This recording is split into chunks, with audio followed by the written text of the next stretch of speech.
Now we'll discuss the rights of the wife in Islam. Most of the other religions besides Islam, they consider the woman as an instrument of the devil. But the Quran refers to the woman as a muhsana. Muhsana in Arabic means a fortress against the devil. Because a pious woman who's on the straight path, she prevents the husband from deviating and going on the wrong track and keeps him on the Siratul Mustaqim. Therefore, she's called as muhsana, a fortress against the devil. The Quran in Surah Nisa, chapter number 4, verse number 21, refers to marriage, to nikah, as a sacred covenant. It's a sacred covenant, a sacred contract between the husband and wife. The Quran says in Surah Rum, chapter number 30, verse number 21, that we have created for you mates from amongst yourselves, so that you may live with them in tranquility, and He has put love and mercy between your hearts. The beloved Prophet Muhammad, he said, it's mentioned in Sahih Bukhari, volume number 7, in the book of Nikah, chapter number 3, hadith number 5066. The beloved Prophet said, O young people, whoever has the means to get married should get married. The beloved Prophet also said, there is no monasticism in Islam. And the Prophet said, anyone who marries, he completes half his deen. Once during question answer time, there was a person who asked me, that does it mean that if I marry twice, will I complete my full deen? What did the Prophet mean when he said that marriage completes half your deen? Marriage prevents you from promiscuity, from fornication, from homosexuality. Only if you marry do you have an opportunity to be a husband or a wife.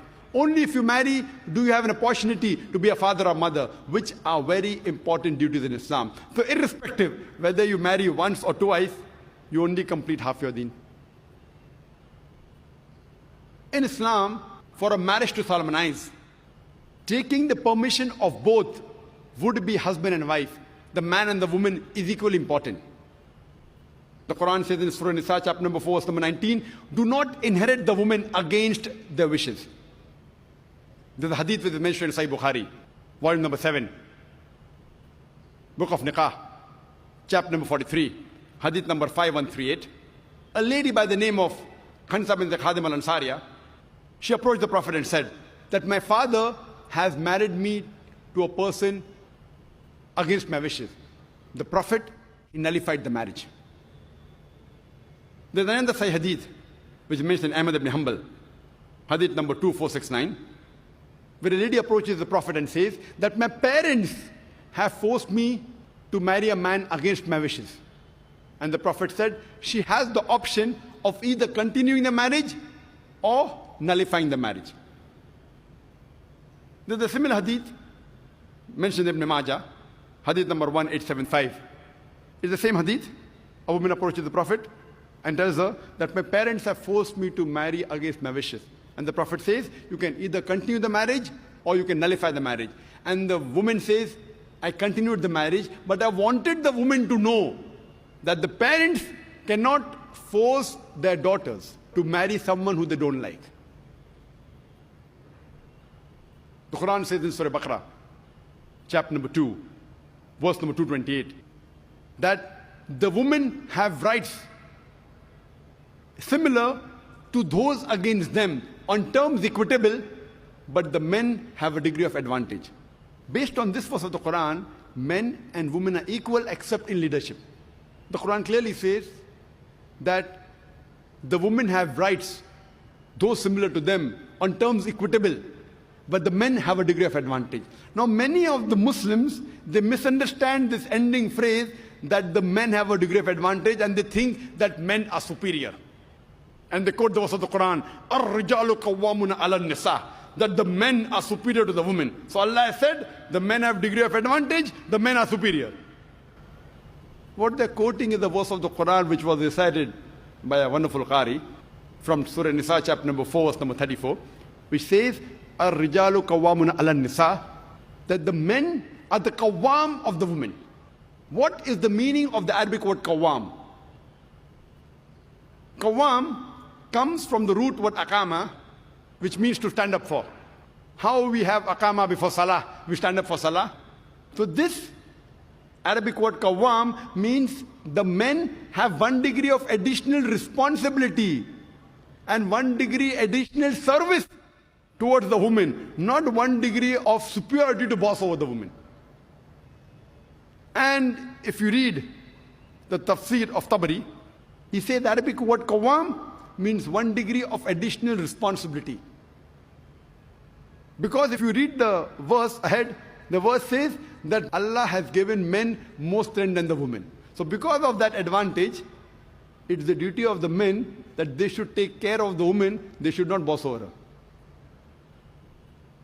Furthermore, Quran says in Surah Nisa, chapter number 4, verse number 19, that treat your wives with equity and kindness, even if you dislike her. Means even if you don't like your wife, yet treat her with love and compassion. And treat her kindly, even if you dislike her. Even if you dislike her, treat her with kindness and compassion. And in Islam, we do not consider calling the women as housewives. Housewives. You know, housewife, if you analyze, means she's married to the house. In Islam, we don't consider our women, they're married to the house, to be called housewives. You know, in English we have, what is their profession? Housewife. We in Islam prefer calling the women as homemakers, because they make the home, they build the home. So inshallah, I believe that the ladies from now onwards, when they have to fill any form, instead of writing the profession, if they are not right housewife, that's the English terminology. They are marrying you to your house. Prefer mentioning homemaker, because the woman builds the home, they make the home. And in Islam, a woman is not married to a master to be treated like a slave. She is married to an equal, and the role is that of partnership. And Quran gives a very good phrase in Surah Baqarah, chapter number 2, verse number 187, where Almighty God says, Hunna libasul lakum wa antum libasul lahunna. That they are your garments and you are the garments. That means your wives are your garments and you are the garments of your wives. What is the role of garment? The role of the garments is to beautify, to conceal, to protect. The husband and wife, they conceal each other's faults. They beautify each other. They help each other. It is a role of hand and glove.